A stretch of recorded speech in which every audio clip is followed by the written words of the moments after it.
Hello, welcome back students. तो आज का हमारा टॉपिक रहेगा heating effects of electric current. तो चलिए करते हैं start. Heating effect of electric current क्या होता है? Heating effect of electric current means the heating produced in a conductor due to flow of electric current is called the heating effect of electric current. ठीक है, तो जब हम ये क्या कहना चाह रहा है कि जब हम कंडक्टर में इलेक्ट्रिक करंट फ्लो करते हैं तो हीटिंग क्यों प्रोड्यूस होती है? Means electrical energy is converted into heat energy. Why it happen? क्यों होता है ऐसा? मान लीजिए ये आपके पास एक कंडक्टर है,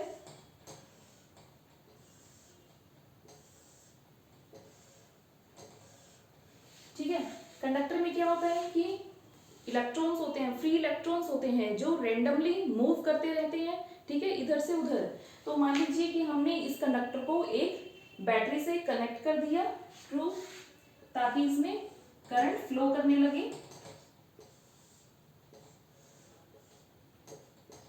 ये हमारी बैटरी होगी और ये हमारा करंट ऐसे फ्लो करेगा, ठीक है। और इसमें मान लीजिए क्या है, हमारे इलेक्ट्रॉन्स हैं। इलेक्ट्रॉन्स क्या मूव करेंगे? नेगेटिव से पॉजिटिव की तरफ। तो मान लीजिए ये आपके इलेक्ट्रॉन्स इसमें ऐसे मूव करेंगे, ठीक है। तो क्या होगा कि जो इलेक्ट्रॉन्स हैं जब वो नेगेटिव से पॉजिटिव की तरफ मूव करेंगे तो क्या they will strike with the atoms and the ions of the conductor. तो वो एटम्स और आयंस जो उनको मिलेंगे रास्ते में, जब वो मूव कर रहे हैं उनको रास्ते में कंडक्टर के एटम्स और आयंस मिलेंगे तो वो उनसे स्ट्राइक करेंगे।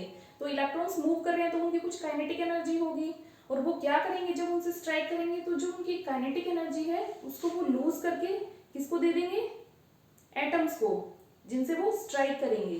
तो जिससे क्या होगा कि एटम्स को मिल गई वो काइनेटिक एनर्जी, मींस उनका जो मोशन है, वाइब्रेशन है, वो बढ़ जाएगा। काइनेटिक एनर्जी बढ़ गई। काइनेटिक एनर्जी क्या होती है? वेलोसिटी के डायरेक्टली प्रोपोर्शनल होती है। तो जैसे ही उनको काइनेटिक एनर्जी मिलेगी उनका मोशन बढ़ जाएगा। They start shaking vigorously, more vigorously, ठीक है। तो वो तेजी से मूव करना स्टार्ट कर देंगे, जिसकी वजह से क्या होगा कि टेम्परेचर बढ़ जाएगा, ठीक है।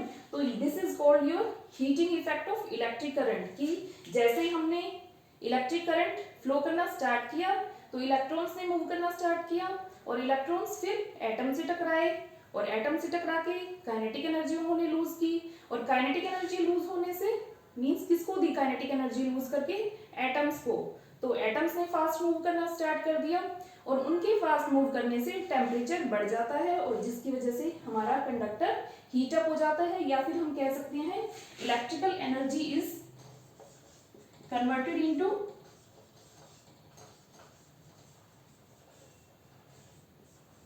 Heat energy.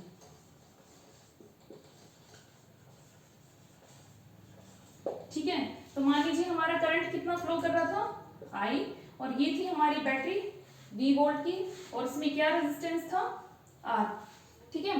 तो क्या होगा, हमारा पोटेंशियल डिफरेंस क्या हो जाएगा? क्या होता है potential difference students? Work done in moving a charge unit positive charge from one point to another point. तो क्या होता है? V is equal to W by Q। हमारा वर्क, यहाँ पे W क्या है? Work done, and this is your charge, ठीक है। तो वर्क डन क्या हो जाएगा हमारा? V into Q। Q को हम इधर ले गए, ठीक है स्टूडेंट्स, यू गेट इट, ठीक है। तो नाउ क्या है हमारा work done? Work done is in the form of heat energy, क्योंकि हीट एनर्जी में कन्वर्ट हो रहा है हमारा वर्क। तो क्या हो जाएगा? H is equal to V Q। अब हमें पता है कि करंट क्या होता है हमारा? Current is the rate of flow of charge, then I is equal to Q by T। तो Q क्या हो जाएगा हमारा? T को आप इधर ले जाइए तो क्या हो गया? IT। तो आप Q की वैल्यू यहाँ पे पुट कर दीजिए, तो क्या हो जाएगा? H is equal to VIT। तो एक तो आपका ये रिलेशन हो गया कि heat energy is equal to VIT। Now by Ohm's law, हमने ओम्स लॉ पढ़ा है। ओम्स लॉ के लिए आप मेरी पिछली वीडियो जाइए और उसमें यूट्यूब पर ओपन कीजिए और उसे देखिए, तो वहां पे आपको मिलेगा ओम्स लॉ। ओम्स लॉ क्या होता है हमारा, हमने रिलेशन डिराइव किया था V is equal to I R, ठीक है। तो यहाँ पे आप V की वैल्यू यहाँ पे पुट कीजिए, तो क्या हो जाएगा, H is equal to I R into I T, means I into I square into R T. This is another relation. Okay students, अब I यहाँ पे क्या हो जाएगा हमारा, R को इधर ले जाइए तो क्या हो गया, I is equal to V upon R। तो I की वैल्यू आप यहाँ पुट कर दीजिए, तो ये हो जाएगा आपका V square by R square into R into T. 1 square से R कट गया, तो ये हो गया आपका V square by R to T. तो ये आपका हो गया थर्ड रिलेशन। तो यहां से हमने कितने रिलेशन निकाले स्टूडेंट्स, एक तो क्या हो गया हमारा H is equal to V I T, second हो गया हमारा H is equal to I square R T, and third क्या हो गया V square upon R into T. तो ये 3 रिलेशंस हमने निकाले। तो this is your heating effect of electric current, ठीक है। तो यहां से अब हम नेक्स्ट आपका करते हैं जूल्स लॉ ऑफ हीटिंग।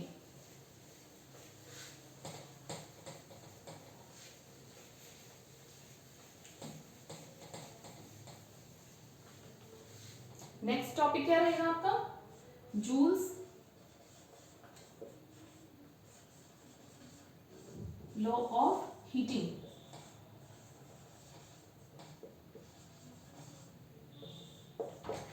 ये आ गया ना स्टूडेंट समझ में, heating effect of electric current आपने नोट कर लिया, ठीक है। तो अब ये आप नेक्स्ट वाला देखते हैं।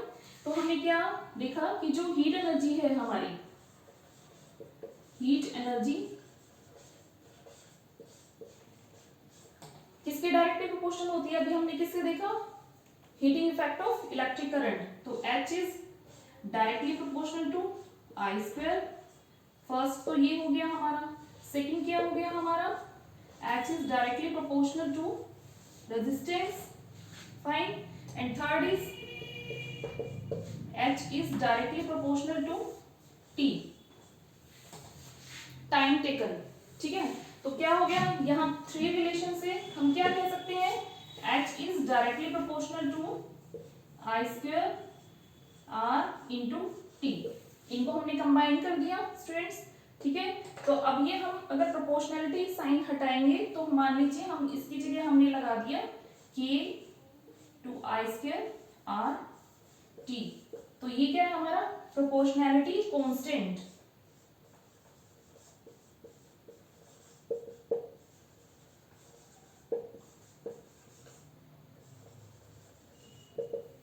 ओके स्टूडेंट्स, तो क्या हो जाएगा, मान लीजिए कि let K is equal to 1,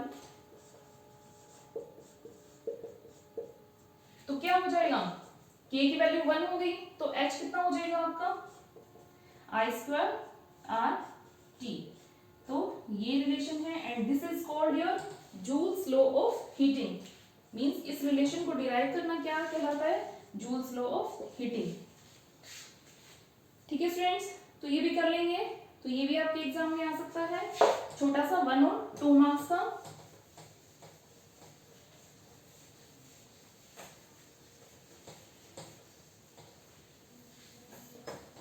तो यहां से हम क्या देखते हैं कि क्या एप्लीकेशंस है इस heating effect of electric current की, क्या एप्लीकेशंस है हमारे डेली लाइफ में, ठीक है। जैसे आप देखते हो कि इलेक्ट्रिक आयरन है, इलेक्ट्रिक हीटर है या वाटर हीटर है, ठीक है। उनमें क्या होता है कि हीटिंग इफेक्ट जो होता है वो किसकी वजह से आता है, इसी लॉ की वजह से आता है, इसी heating effect of electric current की वजह से आता है। वो कैसे कि मान लीजिए जैसे आपका इलेक्ट्रिक हीटर है, उसके अंदर जो आपका एलिमेंट है वो किसका बना होता है, निक्रोम का।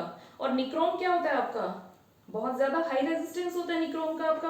और हमने क्या देखा कि जो आपका by heating effect of electric current, हमने क्या देखा कि जो आपकी हीट एनर्जी है that is directly proportional to resistance.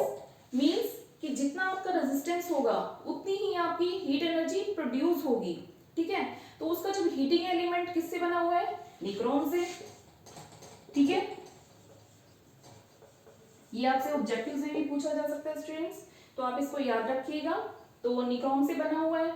तो निक्रोम का क्या है, जैसे ही हम इलेक्ट्रिक करंट पास करते हैं, ठीक है, तो क्या होगा कि उसमें इलेक्ट्रिक करंट फ्लो होगा, लेकिन उसका रेजिस्टेंस बहुत ज्यादा हाई है, तो इसलिए क्या होगा, heat energy, more heat will be produced, ठीक है।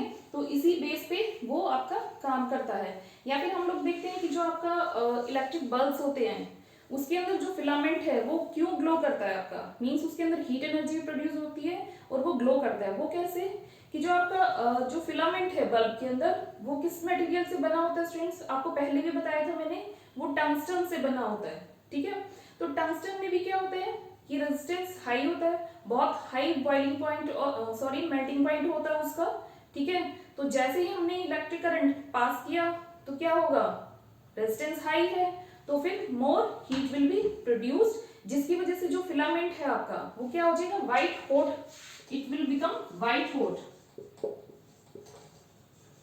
क्योंकि रेजिस्टेंस हाई है। और जब वो व्हाइट हॉट हो जाएगा तो क्या होगा, which will emit the light energy and become hot. तो ये क्या है आपकी, तो ये दो हमने एप्लीकेशन की कि किसमें यूज हुआ ये हमारा, एक तो इलेक्ट्रिक हीटर, वाटर हीटर, या फिर इलेक्ट्रिक आयरन में, इनमें काम किया इसमें कि जैसे हमने बताया इलेक्ट्रिक हीटर के अंदर क्या होता है, nichrome.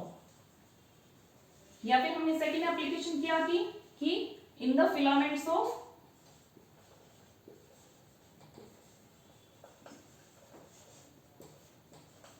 Electric bulb,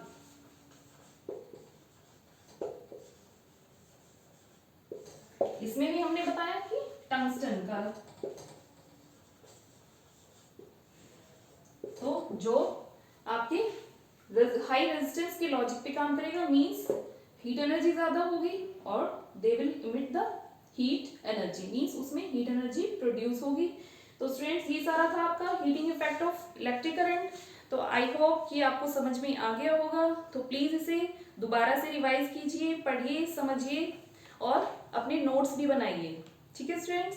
C you all in the next video, till then bye bye.